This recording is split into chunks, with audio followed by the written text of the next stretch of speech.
జగన్మోహన్ రెడ్డి ఇప్పటికీ బీజేపీని పల్లెత్తు మాట అనడానికి వెనకాడుతున్నాడు. తాజాగా డీలిమిటేషన్ వ్యవహారం మీద జగన్మోహన్ రెడ్డి వైఖరి చూస్తే ఈ విషయం అర్థమవుతుంది. చెన్నైలో జరుగుతున్న బీజేపీయేతర పక్షాల సమావేశానికి ఆయన ఎగ్గొట్టాడు. వెళితే ఎక్కడ బీజేపీ కోపం వస్తుందో అనే భయంతోనే జగన్మోహన్ రెడ్డి గైర్హాజరయ్యాడు. అసలు ఈ డీలిమిటేషన్ అంటే ఏంటి? డీలిమిటేషన్ అంటే నియోజకవర్గాల పునర్విభజన, పెరిగిన జనాభాను దృష్టిలో పెట్టుకొని పార్లమెంట్లో సీట్ల సంఖ్య పెంచాల్సి ఉంటుంది. అయితే 2021లో జరగాల్సిన జనాభా లెక్కలు కోవిడ్ కారణంగా జరగల. అప్పటి నుంచి జనాభా గణన వాయిదా పడుతూ వస్తోంది. ఇప్పుడు 2026లో లెక్కలు తీయడానికి కేంద్ర ప్రభుత్వం సిద్ధపడుతోంది. అయితే జనాభా ప్రాతిపదికన నియోజకవర్గాల పెంపు ఉంటే దక్షిణాది రాష్ట్రాలకు నష్టం జరుగుతుంది అనేటువంటి ఆందోళన వ్యక్తమవుతోంది. ఉత్తరాది రాష్ట్రాల్లో జనాభా బాగా పెరుగుతూ వస్తోంది, దక్షిణాది రాష్ట్రాలనేమో తగ్గుతోంది.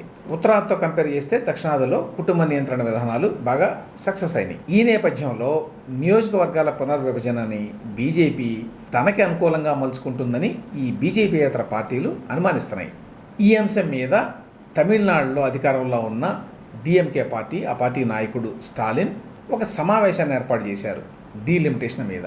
దీనికి బీజేపీయేతర పక్షాల నాయకులందరినీ ఆహ్వానించారు. వైఎస్ఆర్సీపీ నాయకుడు జగన్మోహన్ రెడ్డి కూడా స్టాలిన్ గారి నుంచి ఆహ్వానం అందింది.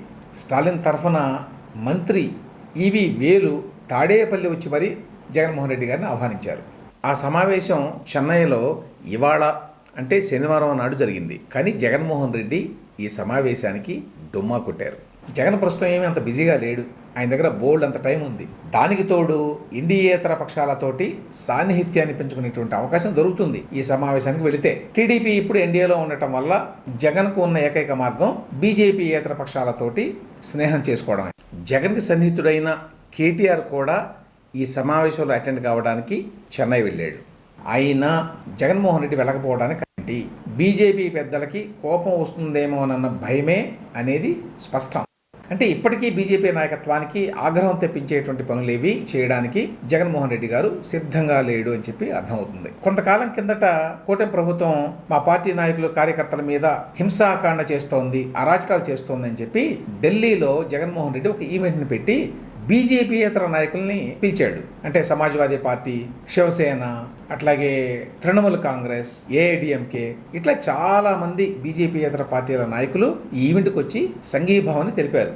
ఆ తర్వాత ఏమైందో తెలియదు. మళ్ళీ ఇండియా బ్లాక్లో ఉన్న పార్టీలతోటి జగన్మోహన్ రెడ్డి గారు కాంటాక్ట్లో లేకుండా పోయాడు. ఇండియా బ్లాక్ పార్టీలతో చేతులు కలిపితే ఊరుకునేది లేదు అని చెప్పి బహుశా బీజేపీ పెద్దల నుంచి వార్నింగ్లు వచ్చి ఉంటాయని చెప్పి చాలామంది అనుకుంటున్నారు. అప్పటి నుంచి జగన్మోహన్ రెడ్డి బీజేపీయేతర పక్షాలు నాయకుల వైపు కన్నెత్తి చూడడంలా. ఇందులో భాగంగానే ఇప్పుడు గతంలో దగ్గర మిత్రుడైన ఎంకే స్టాలిన్ పిలిచినా కూడా జగన్మోహన్ రెడ్డి వెళ్ళాల. అయితే తాను మరీ వెనకబడకూడదు అని చెప్పి డీలిమిటేషన్ మీద ప్రధాని నరేంద్ర మోదీ గారికి శనివారం నాడే జగన్మోహన్ రెడ్డి గారు ఒక లేఖ రాశాడు. డీలిమిటేషన్ విషయంలో దక్షిణాది రాష్ట్రాల ఆందోళనలు ప్రస్తావిస్తూనే దామాషా ప్రకారం అన్ని రాష్ట్రాలకి సీట్ల పెరుగుదల అంశాన్ని దృష్టిలో ఉంచుకొని డీలిమిటేషన్ కసరత్తు చేపడతాం అని హోంమంత్రి అమిత్ షా గారు అన్నారు. ఆ హామీ ఇచ్చినందుకు కృతజ్ఞతలు మీకు అని రాశాడు లేఖలో.